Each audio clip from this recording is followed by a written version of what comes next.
আমরাও তবে বিদ্যুৎ আলা ধরেন যে আমাদের কাছে না আসেনি তারা কাটলো কেন? আমার কথা বুঝতে পারছেন?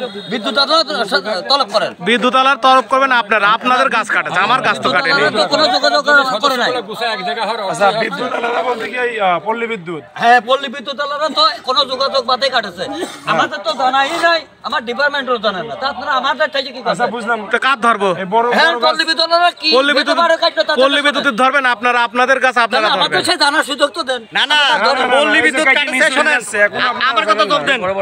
এই চাচা আমার কথা শোনেন, আপনি আমার প্রশ্ন জবাব দেন। পল্লী বিদ্যুৎ গাছ কাটছে, গাছ এখানে পড়ে থাকবে, আপনারা নিশ্চয়ই অবশ্যই বই থাকবে। গাছ নিয়ে যাচ্ছে, গ্যাস ভ্যানে করে চলে যাচ্ছে, মাল থাকবে না। হ্যাঁ না না, মাল নিয়ে যাচ্ছেন কেন? নিয়ে যাচ্ছে আমার তো কথাটা ভাটায়। কল বোঝেন। যদি কাটে তাদের নিগেল থাকলে দেখাবে, আর যদি অন্যায় করে কাটে তারাও বিচারের আওতায় যাবে। আপনার কি মনে হচ্ছে? হ্যাঁ, আপনার কি মনে হচ্ছে? আমার এটা মনে হচ্ছে যদি তারা কাটে থাকে কোনো ডকুমেন্ট না থাকে তাহলে অন্যায় করেছে। পল্লী বিদ্যুৎ বলতে তো তারা সারা দেশটা আর না। বিচার হওয়া কি উচিত বলে মনে করেন? এটা ডিপার্টমেন্ট আমাদের যে প্রজেক্ট, আমাদের গাছ তারা কাটার অধিকার রাখলে আমাদের সাথে যোগাযোগ করতে হবে তাদের। হ্যাঁ হ্যাঁ, নাকি যোগাযোগ সেই বাধা হিসেবে কাটবে? আপনারা আইনানুগ তা আমাদের ব্যবস্থা কাছে আপনারা চান না? যোগাযোগ নাই।